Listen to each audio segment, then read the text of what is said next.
RTL autour du monde. Bonjour Charlotte Legris de la Salle. Bonjour. Vous êtes installée à New York depuis 2009. Vous avez découvert New York quand et comment ? Pour le guide ou pour moi-même ? Pour vous-même. Pour moi-même, dès le début, dès le premier jour. Ouais. 2009, c'était l'arrivée, votre première découverte de New York. En plein hiver, ouais. Il faisait moins 10 et au bout de 8 heures, j'étais à l'hôpital pour une intoxication alimentaire. Donc magnifique. C'était c'est une belle entrée en matière. Donc j'ai découvert le système médical, voilà. Non, et puis dans les premiers jours, aller m'acheter un manteau très chaud, des bottes, tout l'équipement qu'ont les New-Yorkais l'hiver. Et puis, comme j'étais enceinte, que j'avais un autre enfant qu'il fallait que je mette à l'école, etc. J'ai pas eu beaucoup le temps d'avoir des états d'âme et de me dire à quoi ressemble cette ville, on va aller tester tel bar, tout ça. C'était plus l'urgence pratique. Mais c'était bien parce qu'en gros, j'ai fait un peu le pire pendant 6 mois, c'est-à-dire vraiment parer au plus urgent et organiser ma vie au plus vite. Et du coup, derrière, dès que le printemps est arrivé, c'est devenu un peu plus cool. C'est une ville qui vous a happé, séduite facilement, parce que New York, généralement, quand on y arrive la première fois, on est fasciné par la ville, ou alors on en a peur et elle peut rejeter. Oui, ça c'est ce que me disent souvent les touristes entre guillemets, enfin ceux qui viennent en tout cas pour quelques jours. Mais moi je vous dis, je suis arrivée avec mes cartons, mon bébé, donc tout de suite j'ai été dans la vie quotidienne et effectivement c'est une ville qui vous happe. Les gens vont vite, il faut se débrouiller, il faut parler anglais, il faut aller voir un médecin, il faut s'inscrire à des tas de trucs. Donc moi j'ai tout de suite été prise dans le tourbillon new-yorkais avec ce que ça exige d'adaptation. Alors vous venez de faire paraître New York l'essentiel, guide capitale ES aux éditions Nomade. Il y a un jeu de mots, double jeu. Vous commencez le guide par un incontournable et c'est le mémorial du 11 septembre. C'est une ville qui a été formidablement marquée par ce 11 septembre. On ne l'a pas oublié. En revanche, le quartier de Ground Zero est en train de totalement changer, de renaître, de repousser. Ouais, c'est assez étonnant. En plus, moi, quand je suis arrivée dans la ville, la fameuse Liberty Tower ça commençait à pousser, mais c'était encore au niveau de 10 étages, ce qui est pas grand-chose pour New York. Et ça ressemblait encore au Ground Zero dévasté. Enfin, le quartier, il y avait encore des palissades, les drapeaux américains, etc. Comme je l'avais visité la première fois il y a 10 ans. Et maintenant, depuis que j'y habite, j'ai vu ce quartier repousser et je vois cette tour, on la voit même de très loin, repousser. D'autant plus que la nuit, ils allument, même si elle n'est pas finie d'être construite, ils allument les étages déjà construits, alors qu'il y a pas encore de vitres. C'est assez étonnant. Donc les New-Yorkais assistent en direct, mois après mois, à la reconstruction de ce quartier. Et il y a, je crois que c'est il y a 2 mois de ça, la Liberty Tower a enfin redépassé l'Empire State Building, ce qui a été vécu comme vraiment de manière plus que symbolique. Enfin, une grande émotion pour les New-Yorkais. C'était important que cette tour de nouveau redépasse et ça va être la plus haute tour des États-Unis. Donc c'est plus que symbolique, c'est effectivement New York qui a retrouvé, qui avait déjà, quelque part. Elle l'avait déjà retrouvé dans le business, etc. Mais c'est une victoire de nouveau. Et puis il y a le mémorial du 11 septembre en bas qui est un fabuleux monument extrêmement poignant. Alors c'est très très beau. Moi j'ai hésité à y aller parce que quand on est résident, on n'aime pas trop aller dans les endroits touristiques. On se dit bon, je veux pas faire comme tous les autres. Le mémorial, bon d'accord. Et puis j'y suis allée justement parce que j'avais des amis qui venaient de France, donc allez on va voir le mémorial et j'ai été scotchée parce que dans une ville qui aime la hauteur, la profusion, le bruit, les néons, l'agitation, tout d'un coup il y a cette espèce de vide. Je trouve que ce qu'ils ont fait est très beau, de laisser ce vide justement, cet espace, cette horizontalité tout d'un coup, ces 2 trous. À l'espace des 2 tours, il y a 2 grands bassins en granit noir avec de l'eau qui descend en cascade vers un fond qu'on ne voit pas. Donc symboliquement, c'est assez beau. Il y a ces arbres tout autour. Les Américains sont très recueillis, sont très respectueux de ce genre d'endroit, évidemment. Il y a juste les noms inscrits dans le marbre et les gens hésitent presque à prendre des photos. Enfin, c'est assez curieux comme endroit. Il y a un recueillement très fort. Jusqu'à 16h. RTL autour du monde. Vous écoutez RTL. Chaque après-midi, RTL autour du monde. Jean-Sébastien Petit-Demange, Sidonie Bonnec. Nous sommes en compagnie de la journaliste Charlotte Legris de la Salle. Elle publie un guide sur New York et on feuillette avec elle les meilleures pages de son livre. C'est une ville très particulière, New York. C'est une ville de quartier, en fait, que ce soit Manhattan ou les autres boroughs de New York. Vous habitez dans quel quartier ? Moi, j'habite dans l'Upper East Side. Quand on habite New York, il y a vraiment cette vie de quartier. C'est plus que des quartiers, c'est des villages. Parce que ces villages, ils ont été marqués, ils se sont souvent dessinés à la faveur des vagues d'immigration, qui étaient précédées par une nécessité économique. Donc vous avez, ils viennent là, ils s'installent, ils font leur business, et puis dès que ça va mieux, hop, ils vont bouger vers une nouvelle opportunité. Donc c'est très marrant parce qu'en plus, ces quartiers bougent. Le quartier de la mode, ça a été, enfin le quartier des artistes par exemple, ça a été Chelsea, puis Soho, puis ils sont partis vers Brooklyn. Tout ça est en mouvance perpétuelle, mais chaque village garde quand même son identité propre. Le Lower East Side, c'est un village ou un quartier que j'aime beaucoup parce qu'il est très marqué par cette histoire de l'immigration où il y a eu un entassement de population qui a été historiquement le plus important de l'histoire de l'humanité. C'était Calcutta à une époque. Enfin, c'était dans des conditions de vie épouvantables, mais il y a eu toutes les histoires de ces familles qui ont débarqué, qui ont fait leur histoire, et donc dans chaque quartier on peut trouver comme ça une histoire qui est propre, et puis voilà, ces quartiers repoussent, renaissent, sont construits, c'est assez intéressant, ouais. C'est une ville frénétique, c'est une ville où tout doit être fait rapidement, c'est une ville quand même qui est agréable à vivre, cette île de Manhattan. Ça dépend à quel point de vue.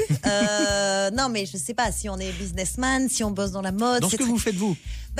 Moi, je suis, je me définirais pas comme ça parce que je suis d'abord journaliste, mais je suis aussi une mère de famille. Je me souviens d'être arrivée avec un enfant et demi, et les gens m'ont dit, oh là là, tu pars t'installer avec 2 enfants, mais c'est de la folie, Manhattan. Et les gens continuent à me le dire, mais c'est pas difficile avec des enfants. Et voilà, l'un des premiers paradoxes, c'est par exemple que, à mon sens, c'est l'une des villes les plus faciles à vivre avec des enfants. Les trottoirs sont larges, on est accueillis partout dans les restos, il y a Central Park, ils font de la luge l'hiver, ils se baignent l'été. Enfin, c'est incroyablement. On peut pas ramener des enfants en France après ça. Ils vont.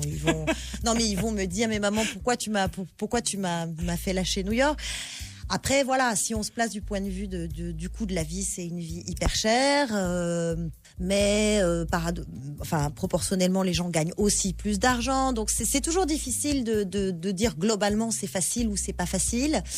Ce qui est vrai, c'est que c'est une ville où les gens viennent pour faire quelque chose, pour bosser, pour réussir. Quand on dit réussir, c'est pas forcément gagner des millions, mais c'est réaliser leurs rêves. Et on les voit, ils marchent, ils avancent, ils bossent. C'est une ville de gens suractifs et qui sont venus pour faire quelque chose. Donc c'est pas Rome, c'est pas la flânerie, c'est pas la rêverie, c'est pas, voilà. On s'arrête pas beaucoup, mais on peut s'en échapper assez facilement. Et c'est ça aussi le paradoxe de New York, c'est que c'est une ville qui travaille énormément. On dit que c'est la ville qui ne dort jamais, mais c'est aussi une ville extrêmement agréable à découvrir quand on est touriste. C'est une ville fascinante parce qu'on a l'impression de la connaître tellement on l'a vue au cinéma, en photo, et il y a toujours quelque chose à trouver, à découvrir. Vous en faites la preuve dans le petit guide. Il y a plein d'endroits que vous nous faites découvrir justement qui sont hors des sentiers battus. C'est justement ce que je voulais faire à travers ce guide, c'est-à-dire que c'est une ville qui est très fantasmatique. Voilà, elle est très cinématographique, donc évidemment, je comprends qu'un touriste, quand il arrive, il a envie peut-être pas d'aller voir la Statue de la Liberté, mais au moins de l'apercevoir, de voir l'Empire State Building, d'aller à Times Square, d'aller à un spectacle à Broadway, parce que voilà, ça réveille en chacun de nous des rêves d'enfants.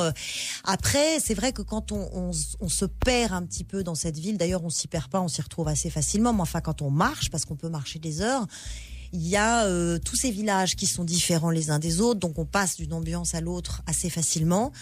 Et on peut y trouver du calme, on peut y trouver de l'histoire, on peut y trouver des musées médiévaux, on peut y trouver des cathédrales, on peut y trouver des animaux, il y a plein de choses différentes à découvrir. Et puis c'est aussi dû à la saisonnalité.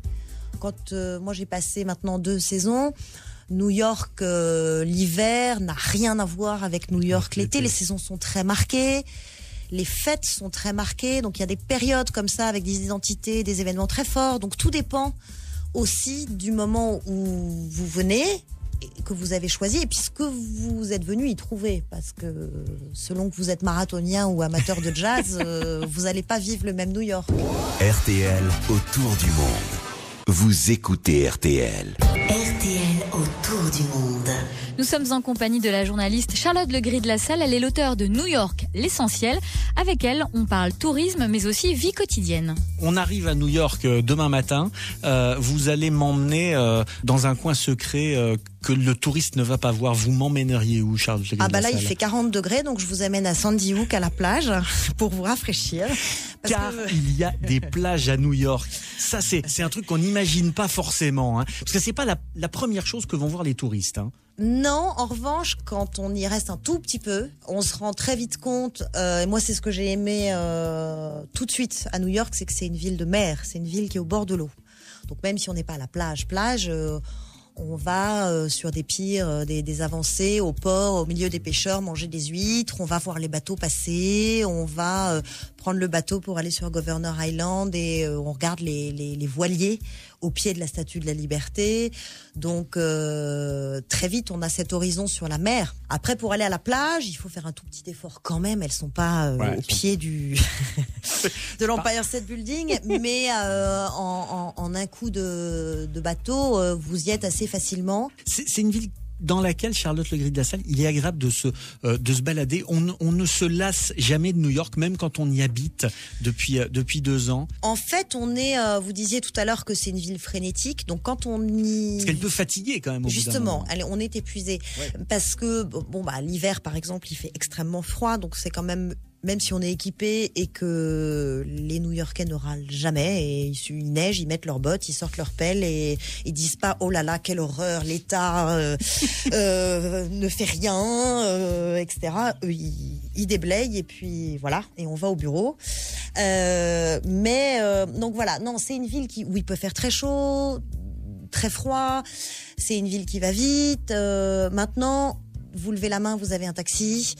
Les transports en public marchent relativement bien, il n'y a pas de grève, donc on s'y déplace assez facilement finalement, avec beaucoup de civilité. Moi, c'est ça qui me fait du bien au quotidien. Ça râle pas, ça n'agresse pas. Donc c'est vrai qu'avec des enfants ou même sans enfants d'ailleurs, au début on se dit mais pourquoi je suis si cool alors que cette ville, tout le monde m'avait dit que c'était très stressant, parce que c'est pas que les gens sont cool, c'est que les gens sont civilisés. Il y a une espèce de règles de vie, il y a beaucoup de règles tout le temps, partout, mais que tout le monde respecte, ce qui fait que tout est relativement fluide, même s'il faut suivre le rythme. C'est une ville où régulièrement on a besoin de souffler. Il faut s'arrêter de temps en temps, il faut souffler, il faut sortir. Voilà, c'est aussi pour ça qu'ils font beaucoup de sport, et je m'y suis mise et on le comprend, parce que d'aller courir à Central Park le samedi, c'est salutaire. Oui. Ça vous change la semaine. Et c'est vrai qu'on a l'impression que tout New York court à Central Park le week-end. C'est impressionnant. Mais à 5h vous savez qu'ils courent à 5h du matin. Moi, j'y étais à 5h du matin. Ils sont déjà en train de courir. Charlotte Legris de la Salle, vous me donnez quelques adresses pour manger un cheesecake. Mais un bon, hein. Alors voilà, à New York, c'est obligé parce qu'il y a des food fights. Ils adorent se battre sur le meilleur cheesecake et le meilleur burger, et ils peuvent se battre pendant 100 ans et ils tomberont jamais d'accord. Moi, j'ai une préférence pour Elaine's Special, qui est la limite de... C'est à Nolita, en fait, limite de Soho et Lower East Side, qui est une toute petite boutique. Tenue tenue par une femme depuis des dizaines d'années et qui est légendaire. Les gens se pressent là-bas pour acheter son cheesecake. Donc il est vraiment très bon. Elle a je sais pas combien de parfums. Et ils sont petits, donc on peut prendre plusieurs parfums.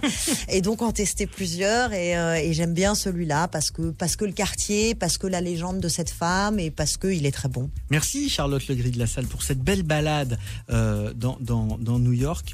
New York, l'essentiel, c'est aux éditions Nomade. On vous retrouve une fois par mois sur TV5 Monde. Il faut aller voir la page qui s'appelle 21e siècle. Voilà, il faut aller voir la page du site sur TV5 Monde qui est consacrée au 21e siècle et qui donne tous les horaires de diffusion.